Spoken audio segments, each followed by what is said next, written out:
Namaste, namaskaram, vanakkam, namo namaha, jai Ganesha. Please visit our website at classicalyoga.org, and there is a donate button there if you would like to help us out. We need your help. Today's podcast, Fire God. Pause a moment and think about those two words. It's maybe not what you think in totality. So let's pause a moment and consider that if we were out in nature, highly recommended. And if you look at the mystics from all the religions of the world, they all seem to have spent time alone in Mother Nature. We always look at her as a mother. The creative process, is it not the female that creates?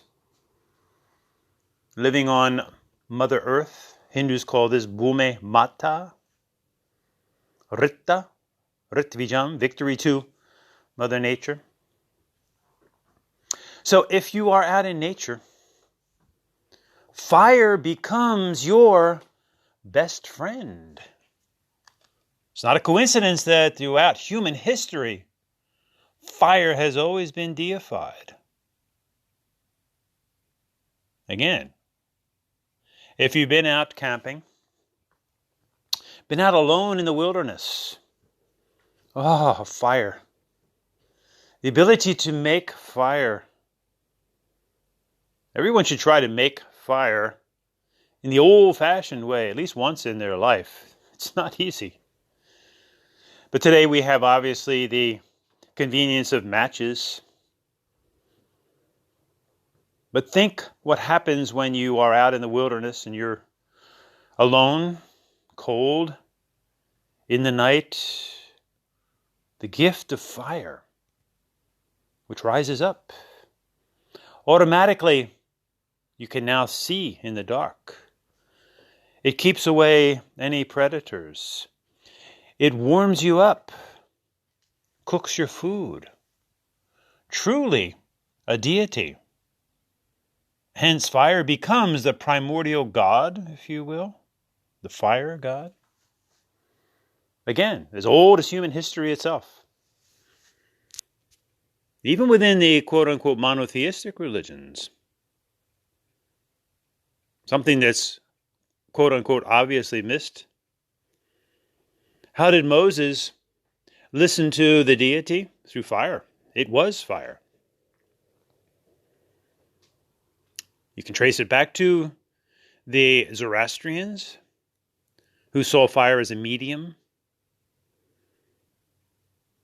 And of course, we see in the Hindu yoga, dharma, the very first word of the Rig Veda is praise Mile, the fire, Agni Mile. Fire is life. No fire, no life. We exist on a fire planet, Bhume Mata, Mother Earth. And it's only because of the relationship to the moon and the big ball of fire, the sun, that we exist. And it is the very inner fire, the heat of the body, that is, in a sense, keeping us alive. When the heat's gone, the body is just a cold, stiff, dead corpse. So while we have each other, we may have our spirit beings. If you're alone in Mother Nature, fire is your deity. Fire is life. No deity is going to save you at that point. It's the fire. Fire creates, it preserves, it destroys. Truly a miracle. Creation, preservation, destruction. This is life. Repeat the cycle. Creation, preservation, destruction. And round we go. The Hindu understanding of samsara, or the reincarnation of life. No reincarnation, no life. Just consider for a moment that every breath of air, every drop of water has been recycled, reincarnated. From the absolute nothingness into the big bang of creation, preservation, then working its way through entropy to destruction and back again. Physicists now surmise that there have been multiple Big Bangs. And actually, this is our 24-hour cycle as we go into the no-thangness in deep sleep. And as soon as we wake, creation, preservation, till we go back to sleep again at night, destruction, and round we go. In the Hindu Yoga Dharma, Mahadev Shiva is considered the deity of fire, destruction, and in this case, the destruction of our ignorance, hara. Is this not what we logically seek to do? Destroy our ignorance? Burn it up? This is also Shiva's name as Rudra, the inherent fire. And in the Vedas, the world's oldest surviving scriptures, still followed by countless people, at the very heart of the Vedas, of the four Vedas, is the Sri Rudram, dedicated to the fire. And actually, we're doing this podcast right in the middle of our great annual festival of Maha Sivaratri, though every month there is a Sivaratri, as we praise the fire. And remember, again, the first word of the Rig Veda is praising the fire, Agni Mile. And Hindus still maintain this primordial fire worship. Simply as we light our diyas every day, our literal oil flames, symbolically, importantly representing uncovering the inner light. It's there, the inner fire. Sometimes we don't feel it, but it is there. It's very natural. Just consider for a moment, perhaps you remember when you were children and you got too cold, what happens to your body? You start to automatically shiver. The body's knowledge that it needs to create fire to keep you alive. So Hindus every day light their diyas, but we also still maintain our primordial Agnihotra, Yajnam, our sacred sacrifice, our sacred fires. Again, rationally, logically, fire is common to humanity. And isn't it interesting that when we go back to Moses again, speaking to the sacred fire, the deity itself, Yahweh, fire is also the realm of the devil. So how does that work? That's something for Christians to figure out. So God is both fire and devil. Fire worship, sun worship is as old as humanity itself. And as contemporary as going to the beach and watch all the sun worshippers. Isn't it interesting that quote-unquote white people love to lay out in the sun and get dark, and dark people may be seen walking with an umbrella not to get darker? We humans, we're a strange group. Fire God. So let's look at this word God. We need to pay special attention here. Now, God, small g-o-d, was an Anglo-Saxon term used to define the various deities, if you will, within the Anglo-Saxon tradition. For example, Woden and Thor, which is actually where we get Wednesday and Thursday from. The Greeks, of course, used the word theos for what later became called gods, small g-o-d-s. So remember, as Hindus, these are two words that really don't apply to the Hindu Yoga Dharma. God, gods, or theos. We have our own terms. Devam, devas, devis, male and female, and many specific terms. Brahman, Ishvara, Ishvari, Mahadev, Mahadevi, Isana, Kumari, all beautiful Sanskrit Hindu terms, you see. So leave God and Lord to Christianity, for the Christian will never say to thee, Kali, Durga, Krishna, Vishnu, Shiva, bless thee. Now back in the Greek times, look at the Olympic flame, the worship of the fire. Again, Moses allegedly worshipped the fire at Mount Sinai. And then later in Hebrew, the name became Yahweh, Elohim, Adonai. And then in the 5th century CE, the Common Era, we use CE instead of AD and BC. CE, Common Era, BCE, before the Common Era. So in the 5th century CE, the Christians, to emphasize that there's only one true God, use the capital G-O-D, which is defined as the one male, as opposed to goddess, creator being noun,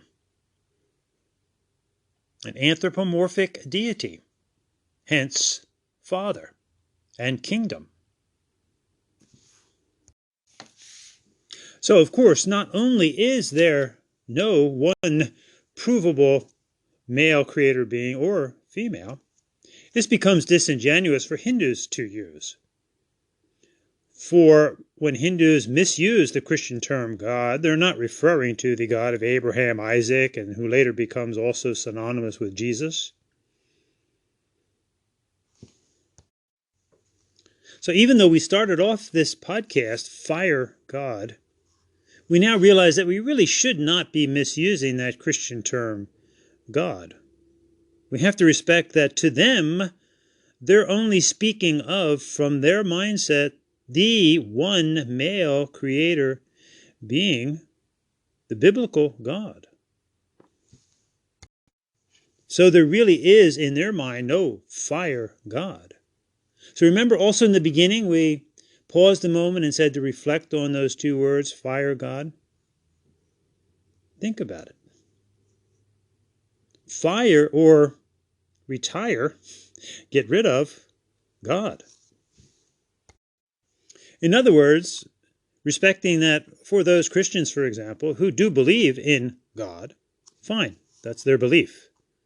But for the rest of us, and especially for Hindus, we need to get rid, expel this God, fire this God. And truly, this happened within Hinduism. When we had the story of Brahma, who thought he was the creator, so to speak,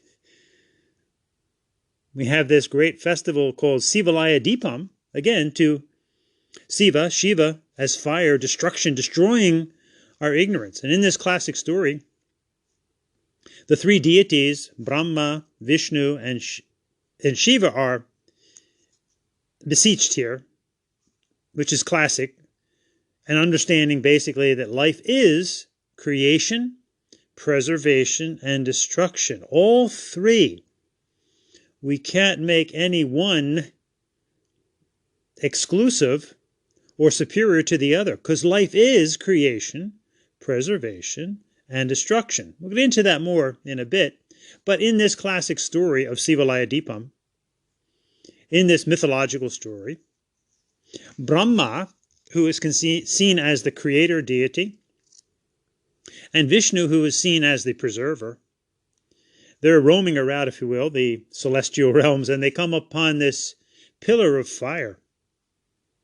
And so they're trying to find out the origin of this fire, the beginning, the end. So Vishnu, and those of you that know something about the Hindu Yoga Dharma knows that symbolically, and this is not to be taken literally actually, but symbolically Vishnu takes on various forms. It's actually a representation of evolution itself, from the fish onward. But he takes the form of the boar. And so he says, well, I'll go down and see if I can find the bottom of this pillar of fire. So Brahma, in the mythological tale, he often rides Hamsa, the swan, also associated with the mother Saraswati. And so he says, well, I'll go up and see if I can find the top. So they both take off on their journey. And then return back to where they were, having admitted from Vishnu's point of view that he couldn't find the bottom. Brahma, on the other hand, lied. And actually on the way down, he found some innocent flowers. This is very interesting symbolism and metaphor for the innocence of childhood, perhaps. The innocence of others, how others can get misled into culty experiences, if you will. So he enlists the aid of the kaiki flower, the innocent flower, and says to them, I couldn't really find the top, but corroborate my story because I want everyone to think I'm the creator. Get the drift here? So they're meeting back in the middle, and Vishnu, being honest, said, I couldn't find the bottom because there is no bottom. No. Where's the beginning of a circle? Remember, Hindus also invented the numeral 0 for calculations, coming out of the very limited Roman mindset, Roman numerals.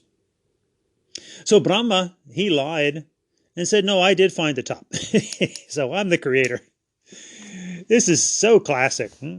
So at that moment, out of the middle of the column of fire bursts forth Mahadev Shiva as Hara, as the destroyer of ignorance. And he says, Vishnu, you and I are brothers because we are beseeching the truth here of life. But Brahma, he got kicked out. We fired him. So to date, there's only one or two small temples that have images of or worship Brahman specifically. There is Brahma in other temples, but we don't have any specific temples to Brahma because the mature Hindus, now obviously this is something that we don't often see today because many are still stuck using God and think there is a one male creator being. I mean, this is human nature. We have fundamentalists the worldwide, even in Hinduism.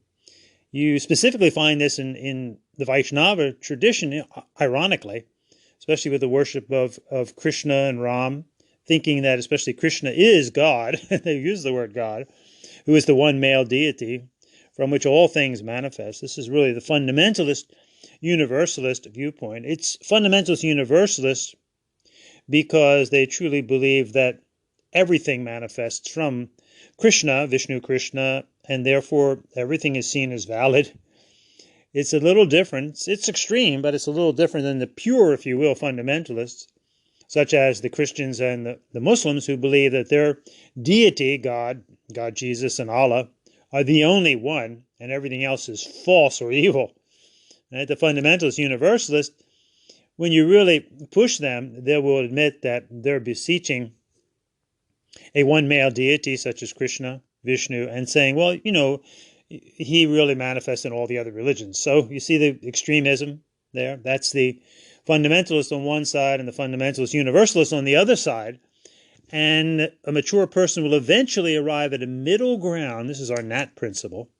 Not the way and not no way or always, but a middle ground of a way. This is a way to a mature understanding of life in general, and certainly the religions of the world, is to humbly admit that our way is a way. It's not the way. It's not a universal way. It's not for everybody. It's only for those who choose it, but it's not for everybody. A way.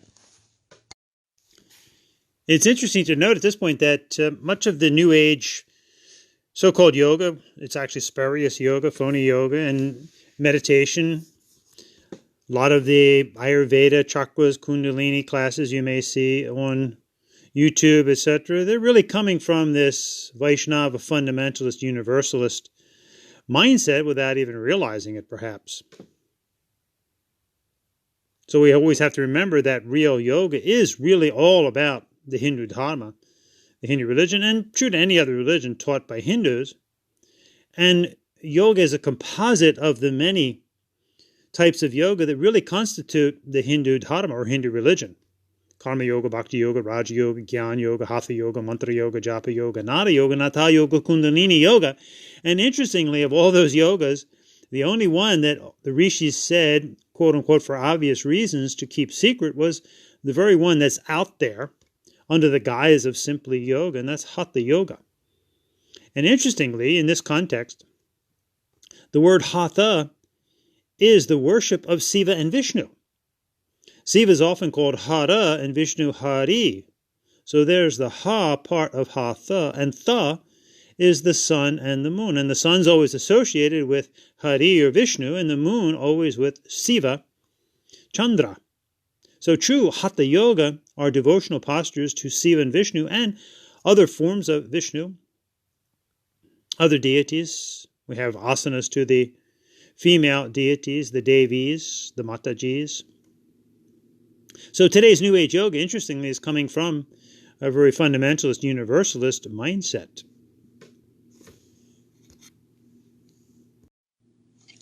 So we seek to learn from the fire, this primordial, mystical thing that is creator, preserver, and destroyer. No fire, no life. In creation, we often associate not only with the male, but really importantly with the female. Is it not the mother that gives birth? Though the fire is often seen as masculine, deeper introspection induces one to realize that within us we have this masculine nature and the feminine nature, and we seek to harmoniously blend them together. This is why in the Hinduism, the Hindu religion, we see the worship of both male and female. Shiva Shakti or Shiva Parvati, Vishnu and Devi or Vishnu Lakshmi, Sitaram, Radha, Krishna. So we worship the male and the female, and in Saiva Hinduism, we bring the male and the female together in the ultimate intrinsic experience of bringing both together within one human body. This is Ardhanarishvara, half man, half woman. When we realize our masculine and feminine nature as we adroitly go from one to the other, this is actually the harmonization of the two hemispheres of our brain, the Pingala and the Ida, the masculine and the feminine. So we see the fire both as masculine and feminine. If we look symbolically, for example, at our Agnihotra when we light our sacred fires, and this is something that Hindu Brahmins, the priests, if you will, are supposed to do every single day.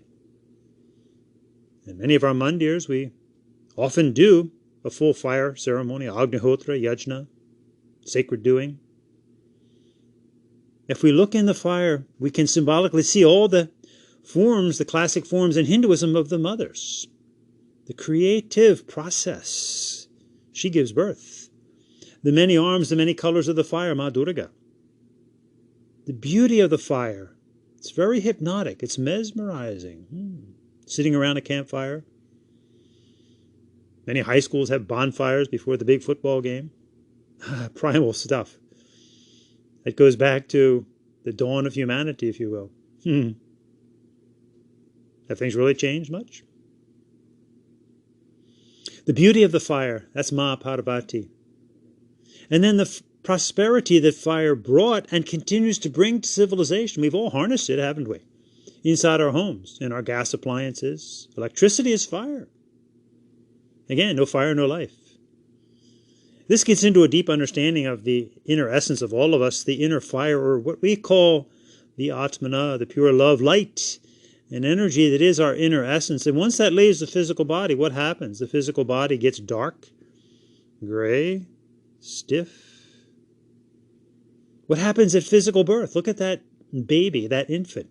It's full of fire. It's full of heat and light and love. Proof positive of the inner essence of all of us, which we always have with us, but we cloud it over, if you will, with our more mature experiences, quote unquote, as we become an individual, which is an important part of the growth process. And we take on all the good things and all the bad things too. We become greedy, angry, lusty. Those are all the cover-ups, if you will, that hide our true inner nature, which is always there. It's just covered up like the thick clouds that cover the sun. And that's why Saiva Hindus wear the 3 stripes of Vibhuti, the holy ash, as we seek on a daily basis to burn up these coverings, especially greed, anger, lust, lobha, krodha, kama. By dana dayadvam damyatam, by giving, be compassionate and controlled, so that we can see and experience, realize that which is always there, the Atmana. That's the meaning of the Bindi, the third eye point. The inner sun, if you will, the red dot on the outside, the rising sun on the inside, El Sol, if you will, S-O-L, S-O-U-L. And remember, it is the sun that illumines the moon. Hard as it is to believe, when we see a full moon night, the moon doesn't have any light. It's really reflecting the light of El Sol, if you will. So too, our mind, which we liken to the moon, the mana, it has no true light of its own. It's merely reflecting the light of El Sol, the soul, which Hindus more appropriate to call the Atmana, which is literally not the mind, nor the emotions, nor the body, temporarily residing within them, yes. So this is the prosperity represented by Ma Lakshmi and Ma Saraswati, the enlightenment experience, the enlightenment fire brings. We know how a simple task is so very difficult in the dark. Trying to plug in the coffee in the dark. It's only 2 little holes, but as soon as you turn on the light, oh, there they are. Metaphorically, symbolically, when we uncover, turn on, if you will, the inner light, yes, things start to become clearer. Epiphanies, inner realizations. Remember, Hindus, that with all of our important duties, our dharmas in life, the most important one, param duty, param dharma, is to realize, see, experience darshana, our atmana, atmadarshana paramo dharma. So, for Hindus, we need to fire God. It's not part of our lexicon. Now, let's just take a step back for a moment and respect that an individual may have inner experiences of spirit beings. This is to be respected. But when we try to make any invisible deity the deity for all, this is where we end up in trouble, and this is what's happened throughout history. This is where the violence has happened by people, ironically, paradoxically, really insanely, trying to enforce an invisible deity upon others. Again, it's not that a person can't have these experiences within themselves and share it with those of like mind, but the very ugly part of the monotheistic viewpoint is when we're trying to indoctrinate others into a belief in an invisible deity. Something interesting to ponder. From the Christian point of view, if humans are made in God's image, how come everybody's not invisible? I didn't make that up. I heard that somewhere else. But that's something to think about. So it takes a lot of willpower on our part to face a lot of these misperceptions that we've grown up with. Remember, as infants, we didn't have any of these misperceptions. We were just this pure being of love, light, and energy. That's why everybody's so attracted to a baby, because they fully exemplify those soulful qualities of love and light and energy. And they can make a whole room shine, and they don't even know what they're doing. They're just it. And then later they get covered up, like we all do, with the stuff of life. And then, hopefully, if we live long enough, those coverings start to come off again. And that's why the religious process, the relinking process, Hindus call it yoga, dharma, what's holding us, dharma, dri, or what's linking us, huge yoga, together. This is why this is an inevitable process, because we're trying to regain that experience that we had when we first came out of the womb, that pure experience of just being love, light, and energy. Om this are we with emotions, mind, and body. Again, this, especially during our middle years, takes a lot of willpower. This is in Hinduism, our 3rd chakra, the Muladhara chakra, the fire chakra. This is Rudra's station in the Hindu deities. This is the inner fire. And we know that. That's where the acids are, at the stomach, the gut. And we use that in our everyday language. Have you no guts? Or stomach it, or suck it up. Because we realize that that's where the willpower starts there, at the solar, fire, sun, solar plexus. As we get that inner willpower going to raise us up from the 2nd and the 1st chakra. This is very interesting to ponder, because the 1st and 2nd chakra, the anus and the genitals, very important. I mean, that's life itself, the evacuation, procreation, and then the digestion of life. But if we stay stuck there, and certainly in the negative, our life becomes very debilitating, if you will, and we even start to praise these lower states of being, if you will. Remember, it's an important part of life, obviously, evacuation, procreation. But just pause for a moment, and we've done podcasts on this. Think of the language that we often use. All those curse words are about the anus and the genitals. So we should say to ourselves when we do that, can't we think a little bit higher? This takes willpower, using the third chakra of willpower, the guts. Suck it up. And what's the next place we go to? Up into the heart. And the heart's always associated with love, is it not? Valentine's Day, love, hearts. And in Hinduism, this is where we symbolically station the youthful, loving warrior deities. We want to develop all three of those things. That's where the willpower comes in to become a youthful, loving warrior. All three have to be in place. And we symbolically depict this as Skanda Muruga, the warrior, the youthful warrior, in Saivite Hinduism. Hanuman and Krishna in Vaishnava Hinduism. Durga Ma in Shakti Hinduism, the basic three sampradayas. So using our willpower, Manipura chakra, to think to a certainty. Then perhaps go beyond thinking. This is the dance of life. Dance, music, integral part of the Hindu yoga dharma. Something interesting to ponder also, that originally the missionaries banned dancing. Even today, the real strict Southern Baptists, they don't dance. You know, sadly, when the missionaries went to Hawaii, what did they do? They banned the grass skirts. They put them in these Western clothing. They banned the hula dance. They banned surfing. In Hinduism, we've always kept the sacred dance. Dance and music is really the primal religion of humanity. So Shiva, as the dancer, is called Nataraja, the divine royal dancer, Nataraja. Nata is dance, Raja royal, king, the king of dance. And in this image of Shiva Nataraja, and this is the beauty of the images that we have in life in general, and certainly in Hinduism, they're great teaching tools. Remember, a picture's worth 1,000 words, and we all have pictures. We look at a picture of a loved one, and it's just a picture, but because we have an inner connection, it elicits an emotional response, a feeling, especially if you haven't seen that person for a while, or perhaps they're deceased. We all know this. This is rational, human compassion, love. So in this beautiful image of the dancing Shiva, which interestingly, science concurs.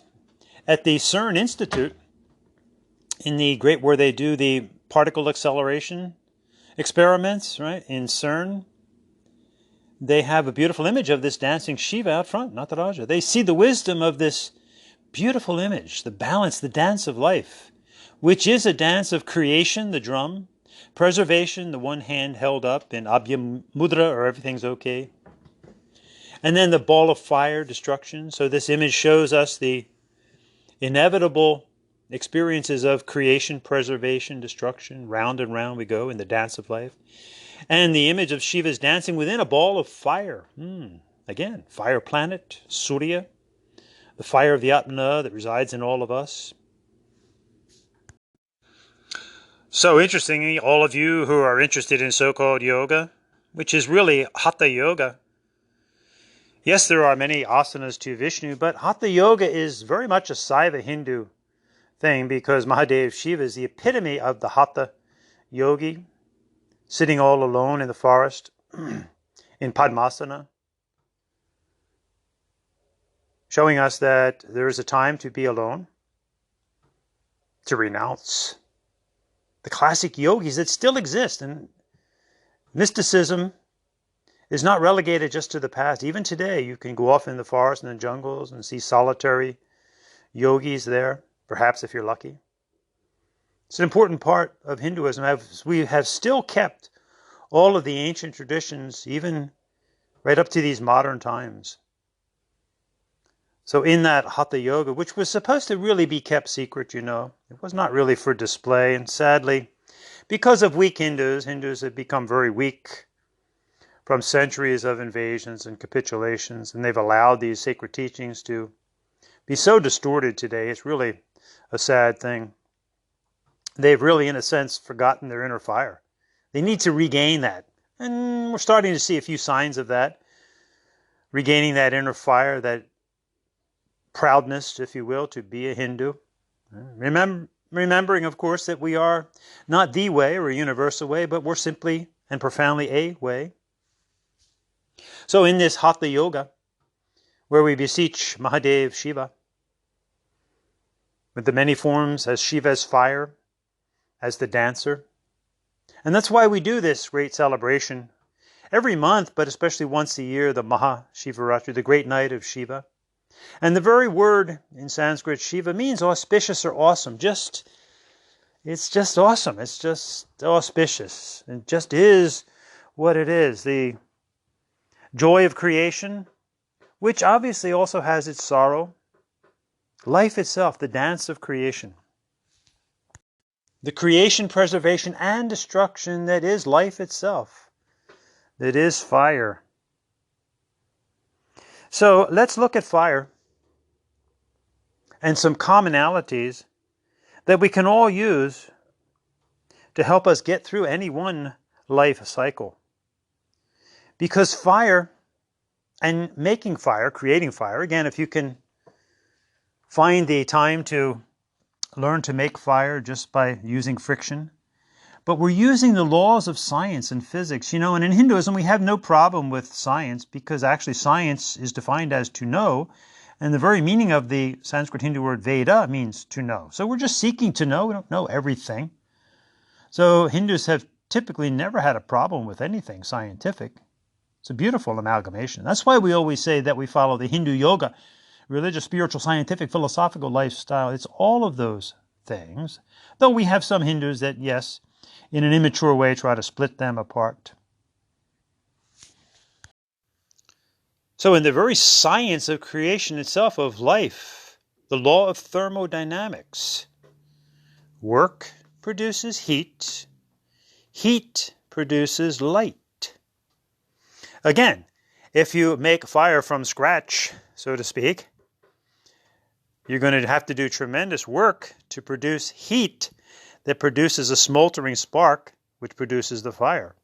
Of course, now we have matches, and simultaneously as you strike that match, you're doing all three things. You're doing the action of work as you strike the match, which produces the friction, and the heat at the tip, which then creates the light. This is the law of thermodynamics. Work produces heat, heat produces light, fire.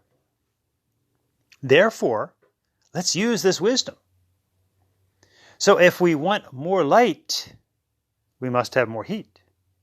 If we want more heat, we must have more work. And remember, light is not simply visible light or invisible light. I mean, we recognize that too, the photon. That's Mother Kali, the blackness before creation, within creation, and when it's all over. That all-encompassing blackness that's always there, the dark energy that's 96% of the universe. So when we do this work, heat, light, this is our understanding of karma yoga, bhakti yoga, raja yoga to jnana yoga, or in general, in life, we all must do some work. And ideally, it needs to be honest and ethical work. For the opposite only confuses the mind itself and leads to dead-end roads, if you will. So the more work we do, the more heat it produces in our life, and the more light. In other words, the lighter we feel, and the more inspired we are from the inside, the inner awakening, the inner light, the unfolding of the inner light. So therefore, if we want enlightenment, which is what we mean by jnana yoga, we need to light that light, which is Raja Yoga, which is preceded by Bhakti Yoga, which is the heat, which is preceded by Karma Yoga, or the work. In other words, we do in order. Karma Yoga, that's the work. The more we work, it produces heat. That's Bhakti Yoga, because Bhakti is devotion, and devotion is the secret ingredient of life. In general, and it's found obviously in all the religions of the world. And devotion is defined as religious fervor. Fervor means heat.